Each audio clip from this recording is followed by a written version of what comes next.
Hola, nosotros somos de la Universidad Autónoma Metropolitana, Unidad Azcapotzalco, del trimestre 15O, con el profesor Juan Carlos Olivares Galván, de la materia de Laboratorio de Electromagnetismo. Mi nombre es Jorge Eduardo Hernández Miranda. Mi nombre es Ricardo Guadalupe Torres Carmona. Mi nombre es Moisés de la Cruz Miguel. Y nosotros vamos a hablarles de lo que trata el motor líquido. Vamos. ¿Qué tal, amigos? Yo les voy a dar una breve explicación sobre la historia del motor líquido. El motor líquido se probó primeramente en los barcos para que ya no se utilizara el vapor, sino gasolina, como el diésel. Gracias a esto, los barcos han sido más rápidos y menos ruidosos. El motor líquido lleva ese nombre ya que su funcionamiento produce el giro de un fluido, como si fuera justamente un motor.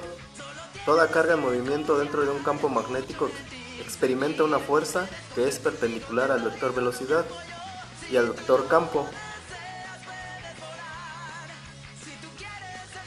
Esta fuerza siempre es perpendicular a la velocidad, lo que hace que se curve la trayectoria de las cargas, desplazándose siguiendo un movimiento circular uniforme alrededor de un punto. A continuación les voy a explicar los materiales que se ocuparán para el experimento del motor líquido. Ocuparemos un poco de agua, sulfato de cobre, un recipiente de aluminio, un tubo de cobre, una tapa de plástico, un trozo de corcho, un imán, un multímetro digital, 2 puntas banana, 2 puntas banana caimán y un poco de trozos de papel. A continuación les voy a explicar sobre el ensamble para el experimento del motor líquido. Como primer paso, procederemos a colocar este imán por debajo de este corcho. Después, como segundo paso, procederemos a vertir un poco de agua sobre o en el recipiente de aluminio. Después, agregaremos un poco de solución de sulfato de cobre.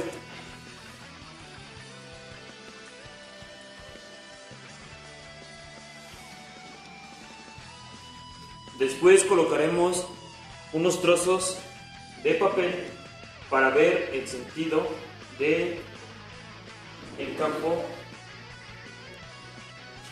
en el traste. Después, como podemos notar, tenemos una tapa de plástico y esta servirá como aislante para que no se toque el tubo con el recipiente de aluminio. No se olviden de estar girando el sulfato de cobre. Después, como cuarto paso, procederemos a colocar las puntas de la fuente en el recipiente y en el tubo de cobre.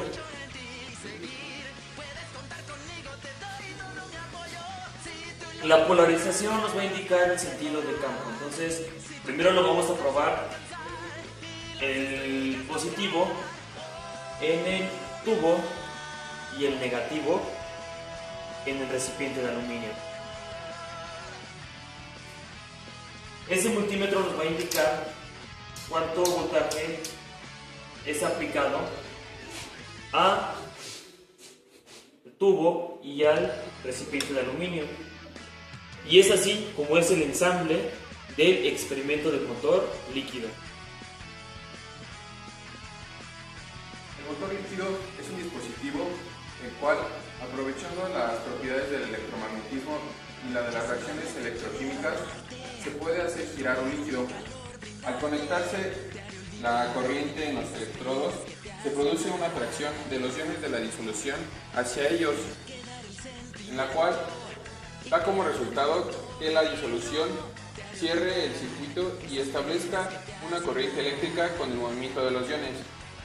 Este efecto es propiedad de las reacciones electroquímicas. También podemos analizar el motor líquido por la reacción del electromagnetismo, el cual nos dice que el movimiento de los iones tiene lugar en el seno del campo magnético creado por el imán que se encuentra debajo del utensilio de aluminio. Esto nos dice que toda carga en movimiento en el seno del campo magnético experimenta una fuerza de dirección perpendicular al vector velocidad y al vector del campo magnético, tal y como nos muestra la ley de Lorentz. Sabemos que la fuerza es siempre perpendicular a la velocidad, lo cual hace que se curve la trayectoria de las cargas y se produzca un giro alrededor de un punto. Este punto, como podemos observar, es el del tubo de cobre.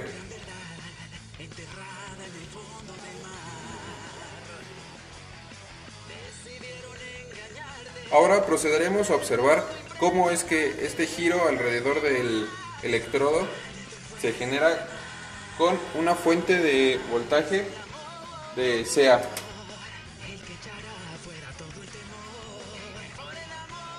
Como podemos observar, se eleva la tensión en la fuente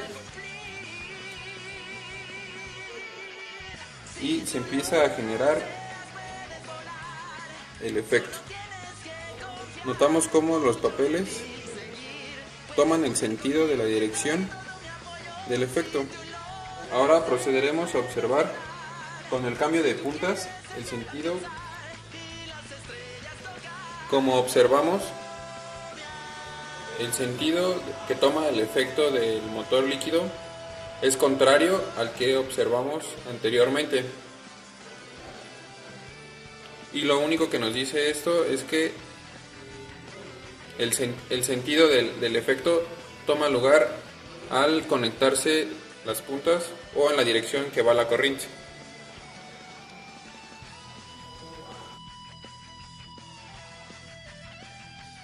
Las observaciones encontradas para el motor líquido fueron, en primer lugar, que el imán nunca debe de estar en contacto con la base del utensilio de aluminio, ya que al estar en contacto se pierde el efecto que estamos buscando. Por este motivo colocamos un trozo de corcho entre la base del utensilio de aluminio y el imán. Otra observación que podemos notar es que el tubo de cobre no debe estar en contacto con el utensilio de aluminio, ya que al estar en contacto se produce un cortocircuito. Por este motivo colocamos un pedazo de plástico en la base por el interior del utensilio de aluminio para evitar este cortocircuito. Como conclusión, el motor líquido es un dispositivo que aprovecha las propiedades electromagnéticas y las reacciones electroquímicas para generar energía mecánica.